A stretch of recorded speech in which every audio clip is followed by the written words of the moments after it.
Hello and welcome to Beacon Hill Update on Frontier Community Access Television. I'm your host, Chris Collins, and joining me today in studio at our FCAT studios is the esteemed representative of the 1st Franklin District, Steve Kulik, who has the honor of representing all 4 of our FCAT towns. Correct? I do indeed. Thanks Conway, for having me. Deerfield, Sunderland, and Whately. And we have lots to talk about. The legislature is out of session. Before we get to some of the specific issues facing Beacon Hill and facing the region, I want to talk about a new initiative. This is very exciting for local farmers as it regards to getting farm foods into local schools. Talk about that a little bit. Well, first of all, let me thank you for having me on and reestablishing an old show we used to do years ago at a number of different venues. It's great to be back, and it's great to have you here at FCAT. It's good to be here. I think the hours are probably better than being a morning news hound, right? You better believe it. Anyway, thanks for asking about the strategic food plan for Massachusetts. Several years ago, I led the effort to create a Massachusetts Food Policy Council, and we passed that legislation about 3 years ago, and have this wonderful group of people that are involved in all aspects of agriculture, food distribution, from growing to marketing, you name it. And its first project was really sponsoring and helping to launch a strategic food plan for the state. A few of our neighboring states have done it. Vermont has a really good one. Maine has a good one. Connecticut's been working on it. And what we wanted to look at was what the importance of the food system, from growing food to distributing it, to selling it, to marketing it, what impact it has on our economy, on the quality of life, on preservation of farmland, on the economic vitality of farming and farmers. We wanted to talk about getting more fresh local foods into institutions, schools, universities, hospitals. Wanted to talk about nutrition programs and how we can have better, healthy foods in our public arena. Well, the great thing about this is now that's been the discussion: is how do you get kids to eat healthier? And right. I never could figure out what the opposition was to the idea of having locally grown food in schools. Absolutely, and well, some of it is logistical. I'll digress to that subject just for a bit, which is just a week ago. I went up with Representative Whips Lee, my neighbor in the 2nd Franklin District, to the Turners Falls High School, and up there, and in the Great Falls Middle School, they're participating in a great program called Chefs in the Schools, and it's sponsored by an organization called Project Bread, which is an anti-hunger and pro-nutrition organization based in Boston.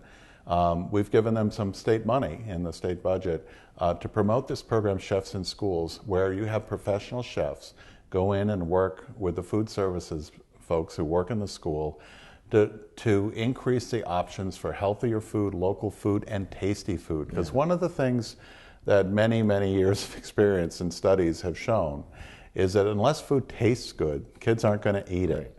And so if you just throw some broccoli out there on its own and put it on a tray, chances are kids, unless they happen to like broccoli, they're not going to probably eat it.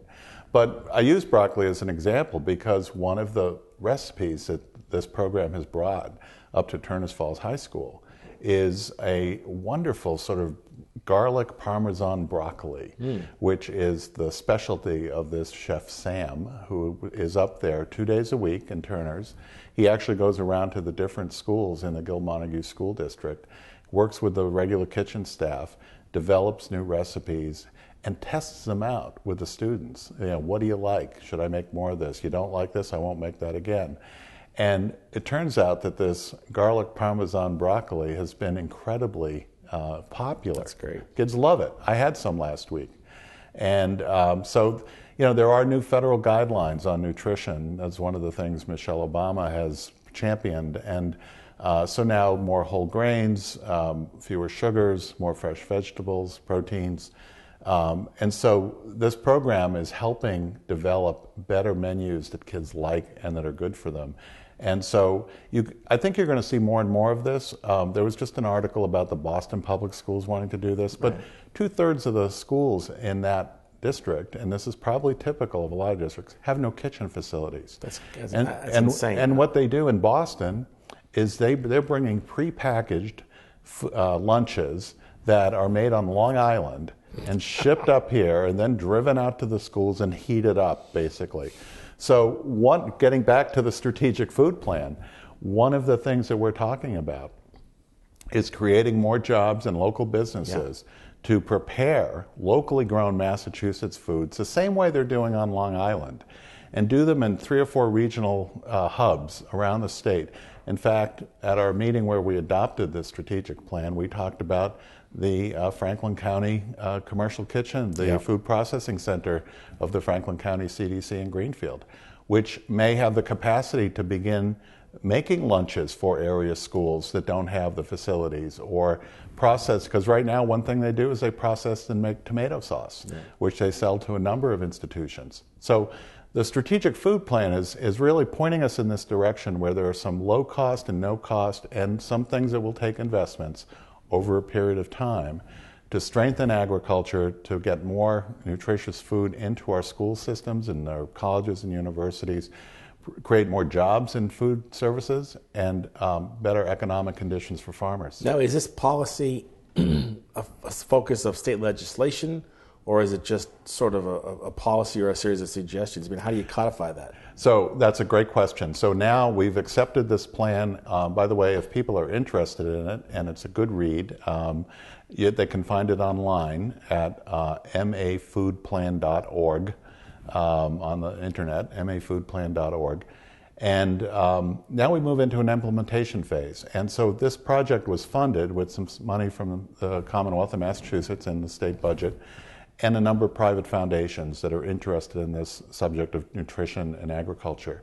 And so they have agreed, those private foundations, to continue their funding for an implementation phase. And working closely with the Commissioner of the Department of Agricultural Resources and with the Rural Caucus in the legislature, and now we take these recommendations. There's action plans in this that we can adopt either as part of legislation or as agency policies or just public education. So we're now moving into the implementation phase. We have a lot of momentum. Governor Baker's office is very interested in this because it touches on so much. It's strengthening the economy, creating jobs, preserving farmland, people eating better. So it's very exciting. I've been really pleased to watch this develop over the last few years. And just like in the citizenship, excuse me, the seminar, right? Citizenry. There's tremendously growing opportunities and interest in our food systems in the legislature. So it doesn't matter if you're from a rural district like mine or if you're in the city. You know, the new Boston Public Market has opened that has opportunities for farmers from out here to sell their products in Boston, to where the population center is. You know, every Tuesday when I drive to the State House and I drive through Copley Square, there's a big farmers market there. And there are farms from out here. Atlas Farm in South Deerfield has a huge presence at the Copley Square Farmers Market. And several of our Red Fire Farm also have CSA members from the Boston area, and they do deliveries there. So our farmers and growers here in the Pioneer Valley, specifically in the Deerfield, Sunderland, Whately area, are selling their products and making more value-added return on those products by selling them in Boston. So we talk a lot about in this food plan about the distribution networks and access and marketing, and I think we're going to just grow this sector of the economy out here. It's going to really continue to contribute, I think, a lot. There aren't that many aspects of policy that have such multiple win-win combinations. So that's right. That's really exciting. We're going to talk about the pipeline in a minute, but another regional issue that's gotten some headlines recently is this issue with Wired West. Mm-hmm. Now, there are certain people, especially in Conway, that can't watch this show, for example, on video on demand because they haven't got high-speed internet service up there. Mm-hmm. It looked like we were on the way to getting a plan to build everybody out in the underserved communities, and now there's this flap between Wired West and the Mass Broadband Institute regarding the funding for it. I know that the delegation is holding off making an official statement on this, but tell me what you know about that, where we are. So we are going to end up with broadband. This has been a significant priority of the delegation from this region for a long time. And Conway is, I'll just mention, they're in a little bit different situation than some towns, like I'll use their neighbor of Ashfield as an example, in that Conway is partially served by Comcast. So some of the residents of Conway have cable, but a lot of them don't, if they're off on side roads a little further away from the population centers of Conway. So last year, when we provided $50 million, actually last session, for expanded last mile broadband, we set aside $5 million for these partially served cable towns. Conway's one of them, Buckland is another, Shelburne is another. And what we're doing is creating an incentive program, and actually part of Montague is, the Montague Center area, which is unserved. So what we're doing is providing incentives for mostly the existing incumbent provider, Comcast, to go out into the less populated areas where you might only have a couple of houses per mile out on the outskirts of town, and get them built into the system. So that's moving ahead well, and that's not really affected by this difference of opinion, if you want to call it that, between MBI, the Mass Broadband Institute, and Wired West. So that part of it, which is really for the towns that have nothing, and they're towns like Ashfield or Shutesbury, there's a bunch of them in my Hampshire County towns as well. What really the difference is, and a lot of great work has been done by Wired West over the last 4 or 5 years, and by MBI with legislative support, to figure out how that now that we've built the middle mile infrastructure, which is really the pipeline in and out of our region that will bring the service into every community, but then you have to bring it from the hub in each community out to every home and business. That's a little more complicated. If it wasn't logistically tough and really expensive to do, we'd have had it a long time ago. Yeah, the companies would have done it a long time ago. The companies aren't going to do it because we're low population, low return on investment. So that's why we need some government assistance to get there. The Wired West plan has been pretty fully developed, but I think now that we're sort of toward the end game on that, MBI has taken a look at some of the governance and ownership structures of how the Wired West cooperative of multiple towns would work. It sounds like the issue is they have a problem with the co-op structure as it's put together now. Yeah, I think that's right. But yet it seems like a lot of these towns have supported this cooperative plan and the way it's been put together. I mean, the support's not universal, but there is support there. Oh, there's absolutely support for it. And I think what MBI is saying is we want to look at the long-term viability and sustainability of a system. Wired West is proposing to have a system that is owned and operated by Wired West and its members' communities, so that they would be the network operator, the network owner, the ISP provider. So it's different than, for example, what Leverett has done as the first community to build out a last mile using support from MBI and the taxpayers of Leverett. That system was constructed by Leverett, it's owned by Leverett, and they have a network operator under contract, Holyoke Gas and Electric, and they have an internet service provider, which is Crocker Communications. That is a model that may work in other communities, and it can be working in a group of communities on a regional basis. I think the preference, in order to reach certain economies of scale, whether you go through Wired West or go with a collection of communities that will end up owning the infrastructure in their own towns, is that it can be regional, and you can save money that way. So right now, there's some difference of opinion between MBI and Wired West as they go down toward the end part of this process to decide how communities are really moving forward. I've heard from communities that are very upset that MBI is stepping in at this relatively late stage of the game, but I've heard other communities saying, thank goodness, I wish they'd spoken up earlier. So this will all get worked out, I think. We haven't lost our focus on the end game, which is to bring broadband as quickly as possible to these communities.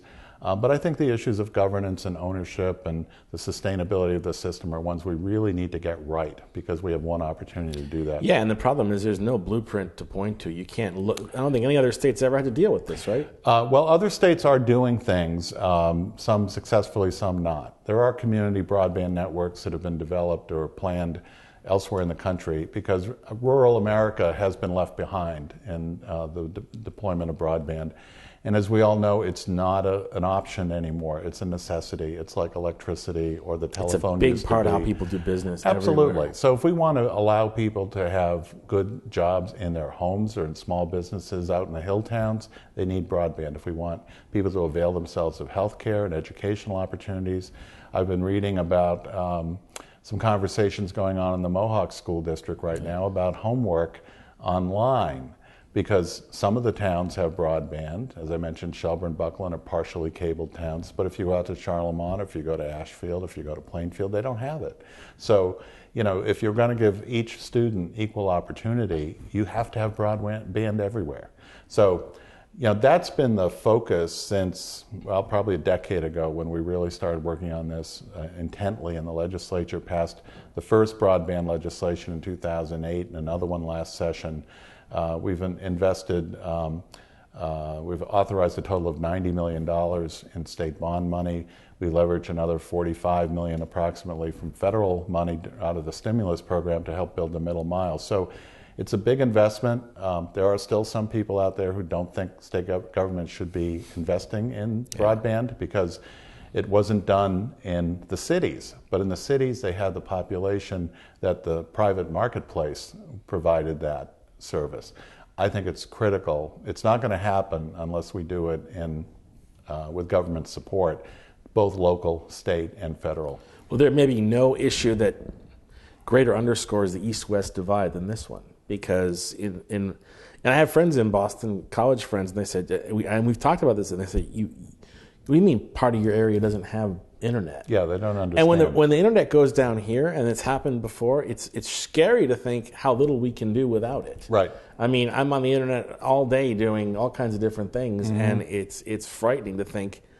I can't imagine living in a town where you can't get anything other than dial-up. It would drive me crazy, and I understand the impatience. Another issue, which sort of underscores the East-West divide, is the pipeline. And you were the most vocal and the first member of the delegation to really oppose this Tennessee gas pipeline project. Now the pre-application has gone to the feds, and now we're starting to find out all kinds of interesting wrinkles they didn't tell us about when they came up here to sell it. I'm thinking specifically about a story recently about how they're going to drill horizontally right through the backup water supply for Turner's Falls, which, by the way, is my town. And God knows what they're going to do in the 4 towns here in the FCAT area. Yep. Have you heard anything new, any new wrinkles that have popped up? It's extremely disappointing. It's surprising, but on another hand, it shouldn't be that surprising that there's a lot that Kinder Morgan, Tennessee Gas Pipeline, has never told us before about this project. They're very intent. They're very good at spending a lot of money in the local media on newspaper ads and flyers and robocalls to people and stuff, trying to build support for this pipeline. They're trying project. to reach out, Steve. They're trying to reach out. Right. I guess they can call it advocacy. It's not lobbying. They're trying to reach out, and they have our best interest. Well, they're reaching out, but I suppose any marketing entity, they're only going to tell you what they want you to know from them. They're not going to explore the other side of the coin, because there are always more than one side to the coin. That's what's been so great about the advocacy and educational organizations that have sprung up that have been actively working against this pipeline and exposing the pipeline for what it is, which is, I think, an unnecessary, unneeded intrusion in small rural Franklin County towns that will not benefit us with energy resources, will not lower our electric bills, as a few pro-pipeline signs say that they will, and which I think is largely targeted to export, to conversion to liquid natural gas, export overseas, after our communities have faced the environmental burden, the drop in property values, the economic cost of having this pipeline, the public safety issues alone. Now, you mentioned one of the real surprises. I mean, here we are 2 years into Kinder Morgan being in our backyard, and we're just finding out they want to drill right through the aquifer for Turner's Falls. And the Montague officials didn't even know about it. No one knew about it. You know, when they did their pre-application filing with FERC, there was so much information missing that it was embarrassing to Kinder Morgan. And, you know, all of the organizations that are following this filed statements and letters and objections to FERC, Federal Energy Regulatory Commission, exposing the lack of information. The maps were just not there that was supposed to be there. Kinder Morgan said, well, we're still working on them. We're still working on them. Don't worry, it'll all be in the final filing. Well, guess what? They've made their final filing, and there's still a ton of information missing. It's not there. And just as we're speaking, I think FERC has come out and said they're not happy that it's not there, and they're giving them 20 days to provide all this additional information. This is a lengthy process. It's going to go on for about a year in the Federal Energy Regulatory Commission. And the way that Kinder Morgan has acted in secret, in the dark, they've tried to keep the public in the dark about their plans. They haven't been honest about the need for gas supply in New England. They haven't been honest about the impact in our local area. And, you know, in concert with them has been the local gas company, Berkshire Gas. They're called LDCs, local distribution companies, that serve some of the communities in Franklin County. And they've put this moratorium back since approximately March. So we're coming up on 10 months or so of a moratorium on new gas hookups. And I, for one, and many of my colleagues have felt that that was a completely phony moratorium, that they have the gas supply, especially if they address their conservation issues that they haven't adequately addressed, fixing gas leaks, encouraging their customers to be more efficient in their use of gas, upgrading equipment, helping people to upgrade their equipment. Not only that, but encouraging it. I mean, they provided incentives to get people to change to gas. Absolutely. And they choke off the supply. They choke off the supply. And I felt right from the beginning that this moratorium was completely phony and political and meant to simply build public pressure for Berkshire Gas to help Kinder Morgan justify this pipeline. You know, Berkshire Gas now owns a piece of the Kinder Morgan project, the Northeast Direct Pipeline. So they have a financial stake in making this pipeline go through. And I think their eyes on profit in the future are much stronger than their desire to serve their public. And so I'm hoping, you know, we just have read about a private lawsuit against Berkshire Gas's moratorium by a real estate developer in Amherst. And the lawyer is Tom Lesser of our town Conway. That's right. And Tom's been great right from the start on this. He's been very helpful, often behind the scenes and unheralded, but in helping to advise and assist on this pipeline issue. But now he represents a client who has a contract with Berkshire Gas to provide gas hookups in the Amherst Woods housing development, and he's now going to sue Berkshire Gas for breach of contract, and that the moratorium is not based in fact, that it's arbitrary, that it's done for political purposes, and not because they don't have enough gas. This could lead to some really interesting discovery in the lawsuit. Not only discovery, but I think it could lead to a legal precedent that could really, I think, cause all kinds of long-term financial problems from Berkshire, because if this guy's successful in that suit, other people are going to sue. You could see class action suits, and that Berkshire may have really messed up by going forward with this moratorium. Also, you know, it's entirely possible you could see new case law come out of this case.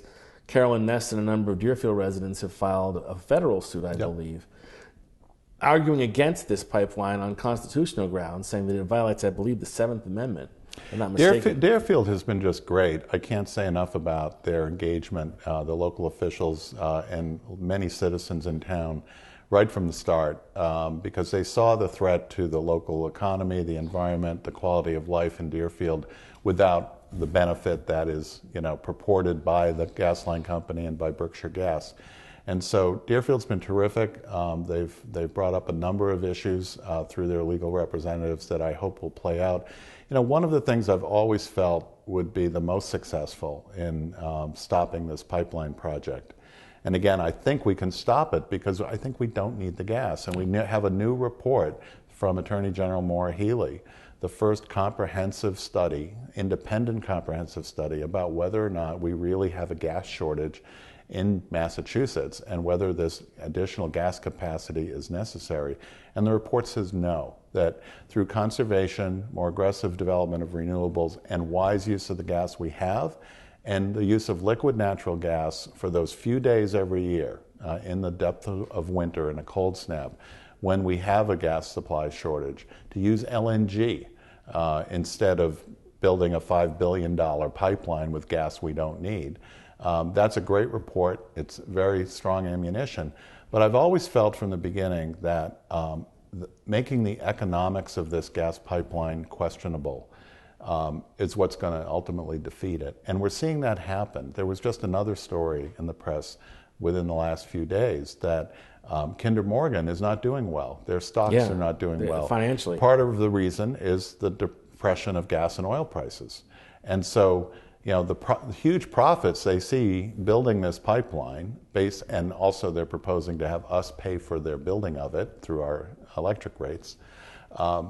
But this may not be an economical win for them. Yeah. So, this may be killed by the free market more than sort of the very legitimate environmental and social issues that we are talking about locally. And you're talking about frack gas, which is a finite resource to begin with. Once they take the gas that they can get out of that fracking, it doesn't renew itself. Well, that's the thing. They talk about natural gas as being a bridge fuel. A bridge fuel for what? Maybe you'll get another 30 or 40 years out of those. It could be 10. It could be 10, absolutely. Especially if they're pumping so much gas through it, converting it to LNG and shipping it overseas. It's going to foreign markets. It's not serving the United States. And I filed a bill also, which has not had a hearing yet, but it would say that if the pipeline were to be built, that any gas that's converted and shipped overseas, that they would have to pay a royalty on that gas to the landowner that has the pipeline running through their property. Yeah. And that, we're not even talking yet about the substantial impact on public conservation lands that have been set aside in perpetuity, the Article 97 constitutional issues. Kinder Morgan makes this big deal out of, they heard the public outcry about that, and so they've rerouted the pipeline as much as they can and avoided sensitive environmental areas. But the fact of the matter is there are still 100 parcels in Massachusetts that are either prime agricultural land under APR protection, conservation easements, state-owned land, town-owned conservation land. Kinder Morgan has always said that they will abide by the Article 97 process in Massachusetts, which requires legislative approval to remove those in long-term protections in perpetuity.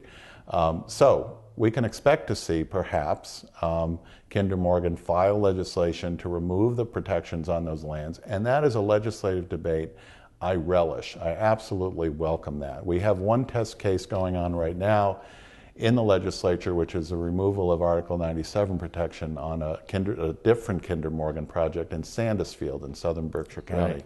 And so that's playing out in the legislature right now, and I would love to see them try to remove the protections from 100 parcels in western Massachusetts. We're going to talk more about energy in part 2 of our interview, specifically as it affects solar and solar net metering and a bunch of other stuff. My guest has been Steve Kulik. Stick around next week for part 2.